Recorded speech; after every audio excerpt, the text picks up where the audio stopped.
Soalnya kalau kita ngomongin di sistem kan, Ya. pasti biasanya kalau semisal ada bos, ada sapi. Podo Mas aku ki yo ngono. Nah, Aku biyen ngono. tau melu kerja wong iki. Yo kok ning ngarep bosku tok Mas Api. Ngono ya Mas.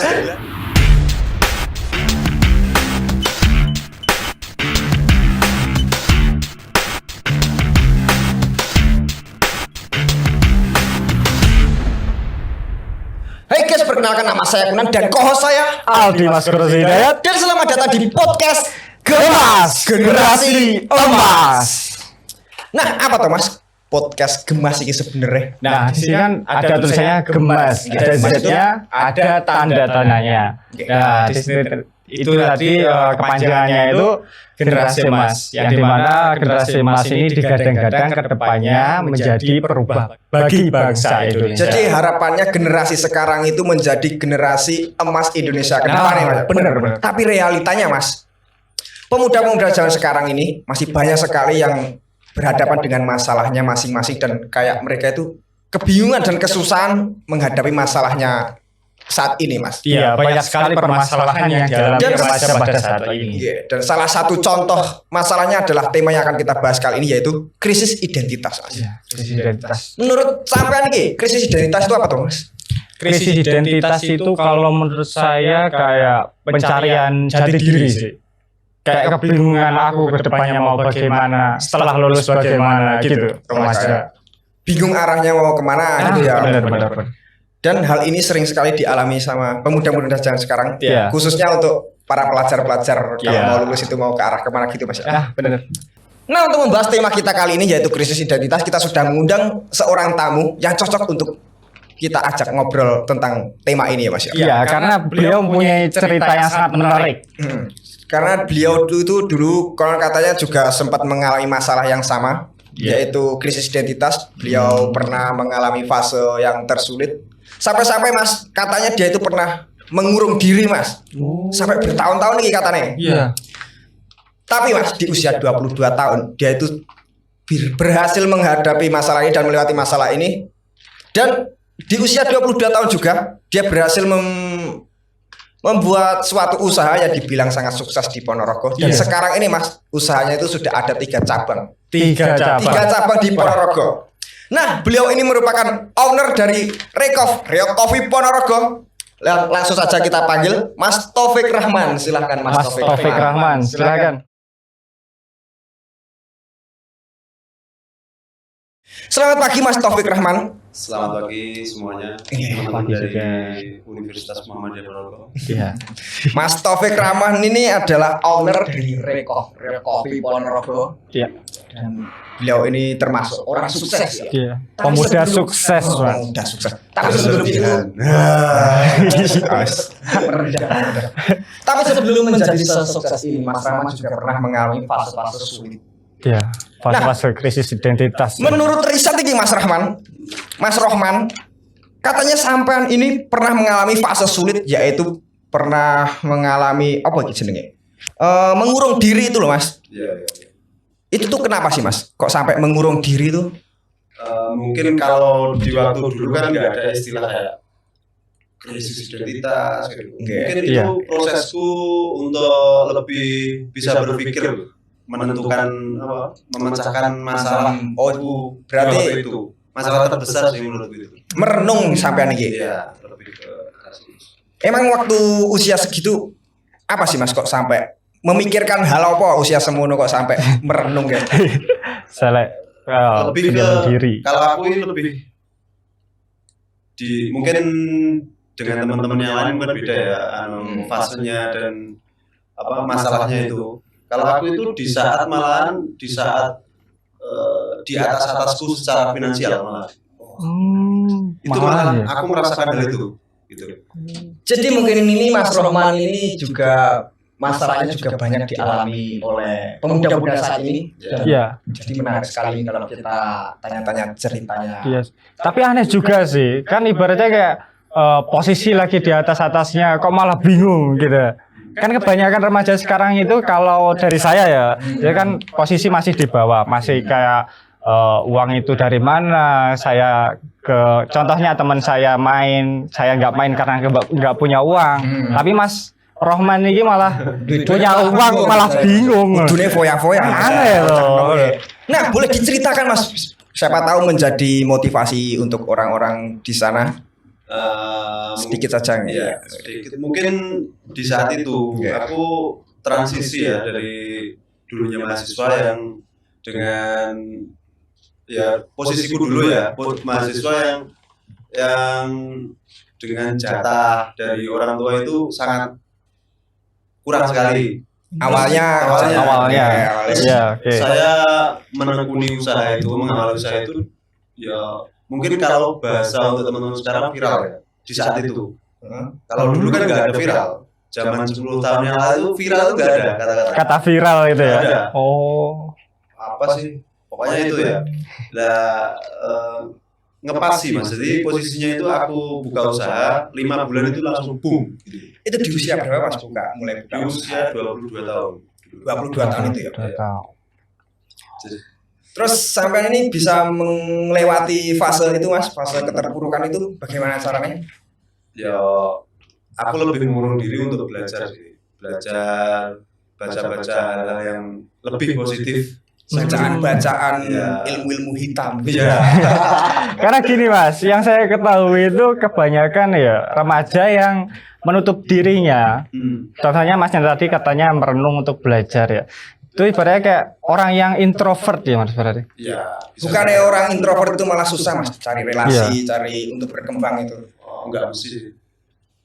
Cuma saya ini aku lebih gini loh Mas. Kalau aku itu lebih teman-temanku itu lebih nyariin aku. Aku berusaha seperti itu. Jadi bukannya aku sok kabeh kemalan apa gimana ya untuk dicari. Emang aku nggak bisa kalau pengen ketemu orang itu aku agak malu. Aku nggak punya perasaan seperti itu. Jadi sampean ini waktu berdiam diri itu bukan hanya mematung itu enggak ya Mas, tapi sampean lebih ke ngeriset, lebih ke cari-cari pengetahuan untuk memulai suatu usaha ini di usia 22 tahun ini. Ya, lebih memikirkan strategi kayak gitu. Nah, ini kembali ke tema kita Mas, yaitu krisis identitas. Menurut sampean ini, tanggapan menurut sampean apa tuh krisis identitas itu? Perkembangan yang melibatkan seseorang mempertanyakan dirinya sendiri. Berarti kan kebingungan tentang jati diri sendiri. Ya, pokoknya intinya kan ada perkembangan. Berarti kan kemungkinan semua teman-teman itu akan mengalaminya. Perkembangan proses gitu berarti. Lanjut ke pertanyaan selanjutnya nih. Kalau menurut Mas Rohman ini terkait dengan metode dan strategi untuk melewati krisis identitas ini Mas, sampean sudah pernah mengalami hal ini toh. Nah, itu bagaimana cara melewatinya? Kalau aku dulu, ini dari sudut pandang gue aja ya. Dari sampean lebih bijak dan pintar dalam memilih pertemanan ya. Pertemanan. Kayak kita harus berteman dengan teman-teman yang punya progres positif kayak gitu. Lebih ya mau nggak mau kita harus seperti itu. Kalau pengen kita punya step gitu loh. Kalau jadi Masnya ini berhasil melewati fase ini dalam tanda kutip berganti teman ngono Mas. Awalnya. Berarti sebelumnya pertemanan ada ini dulu ngono Mas. Ya kayak gitu juga. Ya lebih upgrade skill sih, menurut gua upgrade pertemanan sih. Lebih memilah dan memilih gitu kan Mas. Emangnya sebelumnya pertemanan ini sampean seperti apa Mas? Kok harus di-upgrade sekarang? Agak ngawur mungkin ya. Boleh diceritakan. Ceritakan mungkin bisa. Mungkin kalau ini aja loh Mas, gak boleh. Gak apa-apa, nanti kita sensor. Jadi gini Mas, soalnya gini, kalau pemikiran remaja sekarang toh, itu ibaratnya kayak orang bijak itu pernah berkata bahwasannya remaja itu pasti, tapi masa tua belum tentu terjadi gitu kan. Otomatis kan masa remaja ini adalah proses yang dimana kita itu bisa euforia, menikmati kehidupan gitu kan pada masa remaja gitu tuh Mas. Ya mungkin di waktu remaja aku ya, dari SMA sampai kuliah itu aku terlalu menikmati kehidupan. Jadi masa depan itu untuk apa? Enggak ada. Belum dipikirkan. Zona nyaman gitu ya. Enggak zona nyaman Mas. Nakalnya kebangetan lebih tepatnya. Jadi tapi ya impactnya untukku mungkin dapat pengalaman dari hal itu. lebih bisa. Emang pertemanannya seperti apa yang harus kita butuhkan untuk bisa ke depannya itu Mas, bisa lebih Bisa baik? upgrade skill dan sebagainya mungkin. Yo, selama teman-temanmu itu mensupport apa yang memikirkan, biasanya kan diskusi, muncul diskusi, terus support sistemnya teman itu untuk kita itu ada gitu ya. Wih, ciri-ciri teman-teman kemungkinan baik ya. Kalau ini Mas, Kalau mematahkan argumen gue, oh berarti kita support apa? Mungkin orang sana terus nih lah. Secara obrolan ya, secara gagasan. kan guys, konco-koncomu sing anu glonok-glonok wis Milio. Guan. enggak ya. Kalau ini Mas, kalau pacar ini penting atau Mas? Untuk ini Wedoan. Yo, soal ya penting banget. Penting banget, Mas. Penting banget. gimana Mas? Gimana? Tapi Sebagai support system gitu kan. iya, support system yang ya yang penting bisa ngarahin kita. Kalau ya itu loh, kalau pengalamanku kalau cari cewek itu jangan terlalu yang manut. Malah ya. Ini menarik ini Mas. Yang manut itu kita bebannya di kita semua. Akan seperti itu. Ya lebih ke diskusi. Maksudnya penyeimbang kita kan ya partner hidup kita yang paling utama kan istri ya. Iya. Kalau untuk tantangannya sendiri Mas dalam fase melewati krisis identitas atau fase yang pernah sampai lewati itu, Ya. tantangannya apa saja Mas? Boleh diceritakan? Oh. Kalau dari sudut pandang sekarang yo sebenarnya tak guyu sih ya. Kok iso kayak gitu. Iya. Kalau dulu itu lebih ke mindurnya pol-polan Mas aku. Jadi perlu untuk recovery hal itu loh dari posisi itu perlu waktu lama. Itu ya hampir 3 tahun itu. 3 tahun. Aku nggak berani ketemu dengan maksudnya teman-teman baru kayak gitu. Jadi proses selama itu 3 tahun ya, Mas. Ya. 3 tahun itu otomatis Anda itu introvert berarti ya. Ya. Mau ketemu orang itu malu. Nah, buat teman-teman yang introvert, gak usah takut ya, berlama-lamalah introvert gitu. Semakin Anda introvert, semakin Anda kedepannya sukses. Tapi juga Nah, itu kan udah menyimak lagi juga. Nah, maksudnya kan ke ibaratnya kayak adakah hal positif atau negatif di antara krisis identitas itu tadi loh. Berarti kayak kalau kalian terlarut-larut di krisis identitas ini tadi, kalian kan otomatis down gitu. Ya di saat krisis identitas itu mau nggak mau jangan cuma main HP kayak gitu. Kita harus juga mengeksekusikan, biasanya kan anak-anak muda kan pasti ada ide. Aku pengen gawe kayak. Ya sebisanya kamu juga harus mengeksekusi sesuatu itu, Oh, gagasanmu itu. Lah kamu krisis identitas cuma belajar moco, wah nggak bisa. Harus harus terbagi lah antara kita mencari referensi dengan mengeluarkannya, eksekusinya. Kelemahannya mungkin teman-teman sekarang itu ya, kebanyakan referensi, ya. sangat minim banget eksekusi. Itu. contoh referensi kebanyakan itu seperti apa?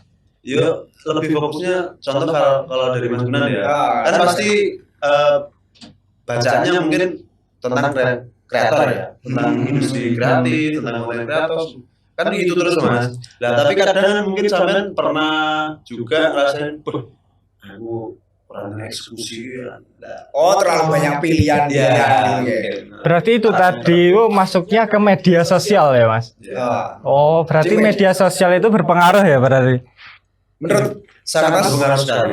Tapi tergantung cara kita memanfaatkannya. kalau melihat yang zaman sekarang Mas, media sosial itu Iya. pengaruhnya seperti apa? Kalau dari era sekarang itu mungkin kalau menurutku lebih positif sih ya. Soalnya media sosial itu kalau dari sudut pandangku sekarang mematahkan hak semua orang itu bisa menjadi apapun, tergantung dari kitanya masing-masing. Soalnya kan referensi kita bisa peroleh dari media sosial, Iya. publikasinya juga. Iya. Kayak Mas Kunan aja loh, aku juga sebenarnya ngefans banget sama Mas Kunan. Gunain. Iya, konsisten Mas Kunan juga. Aku belajar izin. Itu kalau segi positifnya Mas. Iya. Kalau segi negatifnya dari media sosial untuk zaman sekarang itu apa Mas? Iya, negatif. Ya harus pinter-pinter men-screening apa yang kita lihat. Contoh kayak istilah, bahasa yang mungkin teman-teman kan pasti lihat kayak istilah dari konten kreator dari Jakarta gitu ya. Iya. Itu sebenarnya kadang untuk diaplikasikan di kota kita ini belum realistis. Gitu. Ya, sok ke pembahasan sana Jaksel. Iya, kayak gitu, Mas. Oh, Jaksel. Itu menurutku belum waktunya sih kita. Ponorogo itu ya kita harus keren dengan cara kita dan ya kudu enak di zona ini. Ciri khas ya. Iya, harus. Nah, Mas, ini sebelum menjadi sesukses ini, Mas, tentu saja sampean tentu saja pernah mengalami rintangan yang sangat besar gitu, Mas. Ya. Agar menjadi suatu orang yang sesukses ini. Itu kira-kira yang paling besar yang pernah sampean alami itu rintangan seperti apa, Mas? Untuk membuka suatu usaha ini, Mas. Berarti. Ya lebih tekanan secara pikiranku sih, Mas. Ya itu tadi lebih gimana sih? Aku melihat kayak contohnya sekarang persaingan itu menakutkan kayak gitu. Kalau sekarang kan lebih ke evaluasi ke diri aku aja sih. Ngapain kita mikirin bersaing? Mikirin diri aja lebih kayak gitu. Lebih positif kayak gitu. Nah, untuk berani seperti Mas ini gimana, Mas? Kayak misalnya Mas, para pemuda zaman sekarang itu yang menjadi polemik sebuah masalah ya, Mas. Itu tuh kayak takut menentukan suatu pilihan gitu loh, Mas. Kalau semisal saya Mas, saya mau buka usaha ini tapi nanti takut kerugian di belakangnya gini-gini. Nah, sampai itu kok berani buka usaha ini sampai sesukses itu gimana, Mas? Ya mungkin eksekusi dulu lah ya. Nah, itu Mas yang kita takutkan itu loh, Mas. Berani melangkah gitu ya. Udah nekatnya kurang kalau anak sekarang itu menurutku. Tekad. Nah kalau referensi aku yakin lah pintar-pintaran, tapi kenekatan dalam hal eksekusi itu yang menurutku kurang deh. Oh, berarti harus berani di nekati gitu, Mas. Ya. Cara Jawane kalau ambil pada dasarnya orang desa tadi orang diketivingnya, Mas ya. Soalnya gini loh, Mas, kalau orang usaha itu masalah itu muncul setelah kita eksekusi biasanya. Akan ada masalah, nanti selesai akan ada lagi terus, itu kan mempengaruhi peningkatan kualitas kita. Oh, seperti itu ya. Soalnya gini, Mas, kalau remaja saat ini tuh yang saya ketahui ya, ibaratnya kayak mau melangkah, akan tapi takut. Belum melangkah aja udah takut kayak resiko-resiko tadi loh. Kan padahal resiko-resiko tadi atau cobaan-cobaan atau ujian itu mengupgrade kita kan justru. Yo itu loh, carilah teman-teman yang support untuk berani meyakinkan, berani berjuang bareng gitu-gitu ya. Ya pasti itu ciri-ciri lah, termasuk ciri-ciri teman yang akan membawamu ke next step lah. Soalnya sejatinya masih apapun pilihannya ke depannya pasti ada konsekuensinya masing-masing. Jadi kalau kita memilih ini, memilih itu sebenarnya ada konsekuensinya masing-masing ya, Mas ya. Bahkan kalau kita tidak memilih itu pun sudah menjadi pilihan kita. Iya. Masuk ya, Mas. Ya, masuk. Jadi pada kesimpulannya semua pilihan ada konsekuensinya yang harus kita hadapi. Jadi nggak usah takut-takut untuk memilih, Mas ya. Iya. Nah, untuk faktor-faktor yang berpengaruh terkait krisis identitas Mas, kira-kira faktor apa tuh, Mas yang membuat kita itu kok bisa jadi wong sing krisis identitas? Kalau dari saya sendiri ya, itu lebih ke itu support sistem lingkungan itu kurang. Kita memendam sendiri tentang apa yang kita pikirkan. Misalnya nggak ada teman curhat kayak gitu. Jadi kita kurang dikasih berarti apa, Mas ya? Panggung ini berarti kayak panggung kayak teman kita kurang kasih panggung buat kita buat cari identitas kita kayak gitu-gitu, Mas ya.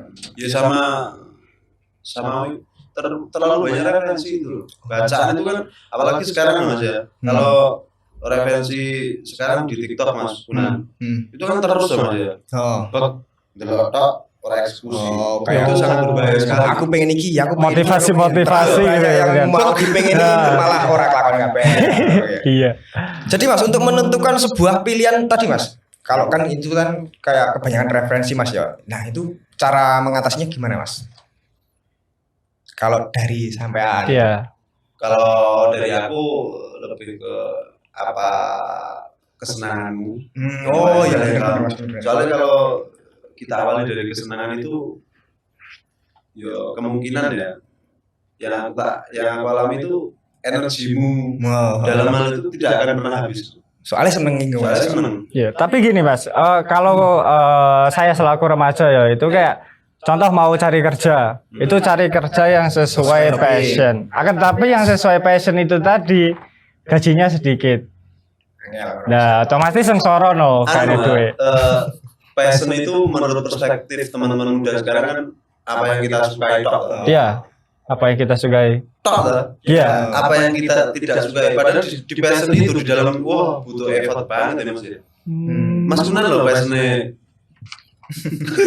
per video lah. Video Jadi berkonten. kalau saya dari segi konten kreator sih Mas, memang Iya. saya basicnya di konten. Iya. Saya sudah menjalani sesuai passion saya, sesuai kesenangan, tapi nggak selamanya akan berjalan sesuai kesenangan gitu loh. Walaupun sudah passion, bakal banyak ya kendala-kendala kalau kita sedang menjalani. Nah kuncinya untuk bisa anggap aja aku sukses sih Mas ya. Iya, iya. Saya.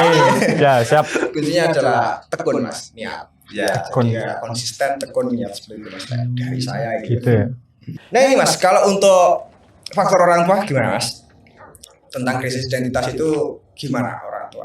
Berpengaruh nggak? Mungkin kalau teman-teman juga mungkin ya kalau orang tua itu nggak akan mempertanyai apa yang menjadi masalah kita, dan konteks masalah untuk anak muda itu kan mungkin beda banget dengan beda zaman lah Mas. Kadang Iya. ya untuk menanggulangi hal itu ya sebenarnya aja diskusi untuk orang tua. Yo kita lebih ke edukasi, nanti dia berusaha untuk mengikuti cara pandang kita.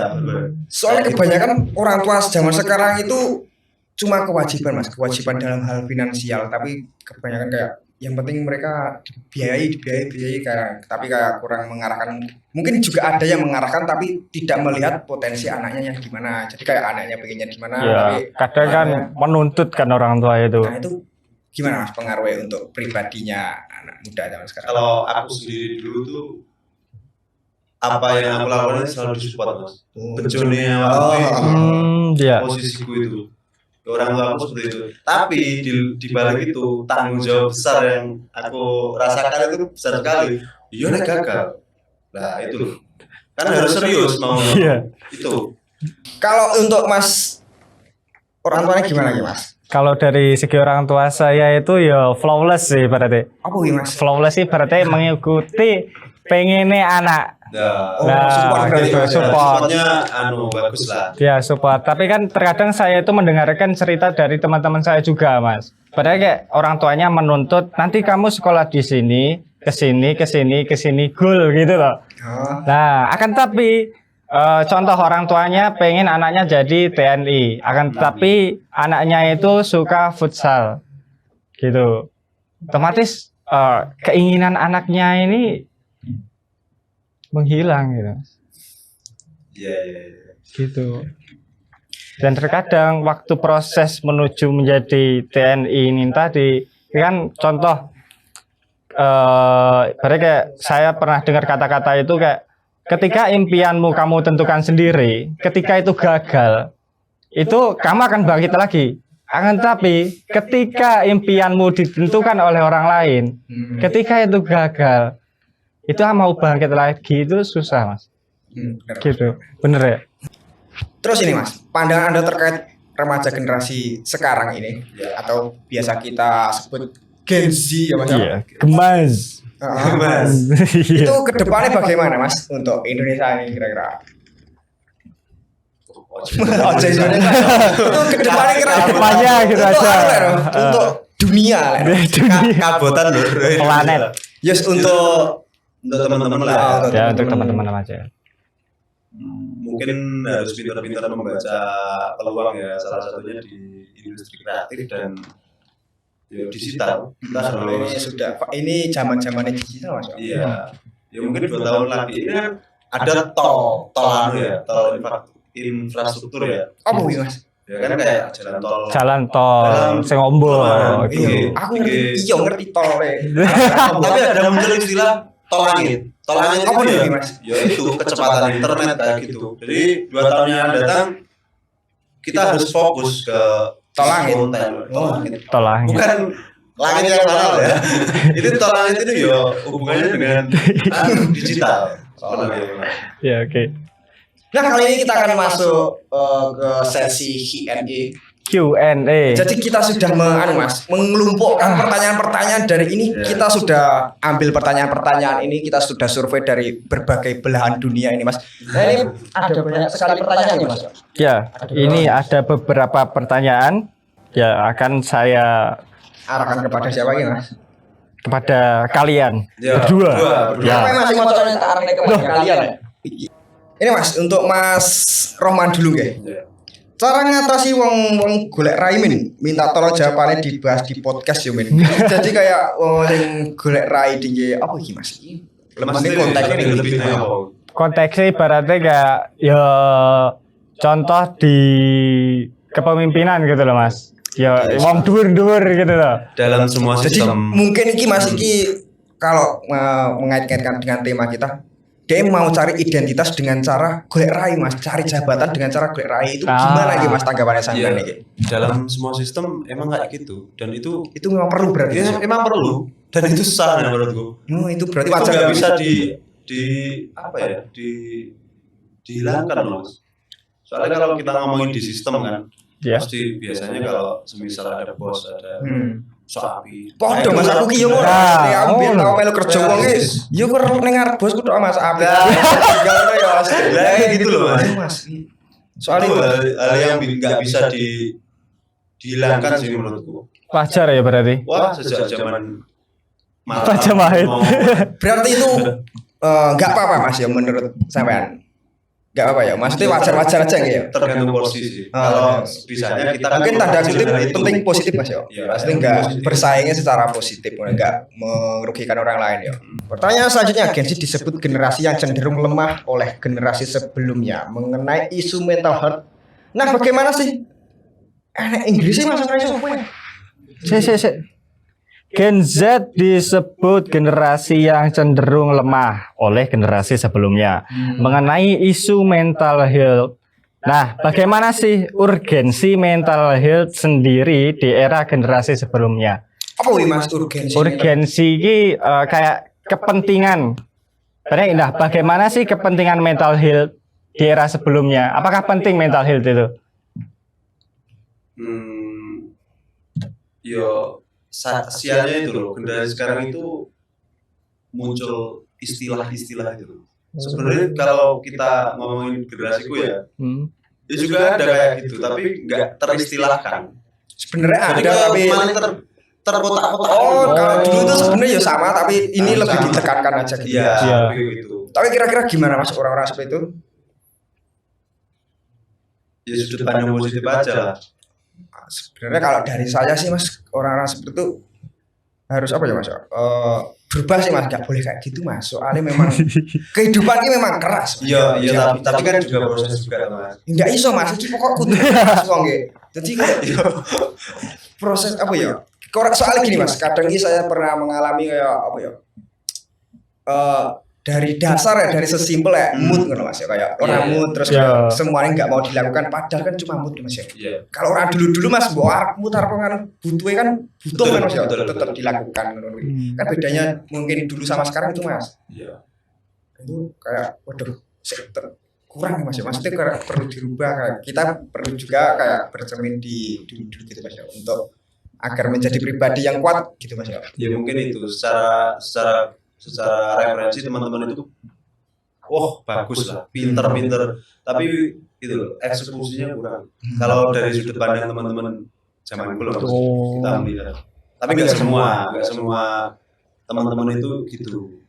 Oke lah, jadi kesimpulan podcast pada kali ini yakni krisis identitas itu dari menurut saya itu kayak Ya intinya jangan berlarut-larut pada proses krisis identitas. Karena apa? Ketika kita berlarut-larut di proses krisis identitas, kita akan terhanyut, mengikuti arus dan terbuang. Dari Masnya, kira-kira kesimpulan dari podcast hari ini? Jangan terlalu mendramatisir masalahmu. Masalahmu itu adalah proses. Nah, hidup ini tentang memperbesar peluang untuk maju ke depan. Jadi selama apa yang kamu lakuin itu bisa kamu akan patahkan, maksudnya akan terlewati, peluangmu semakin akan besar ke depannya. Kunci, kamu udah memegang kunci tapi kamu kalah kan, wah sangat Iya. Rugi. Kalau dari saya, untuk teman-teman di luar sana, jangan takut untuk menghadapi semua masalah karena kita memiliki Allah. Jadi kita juga tidak perlu memikirkan duniawi, kita juga harus perlu memikirkan akhirat ya, yang berarti pertama. spiritual. Jadi kita itu harus apa? Harus sholat.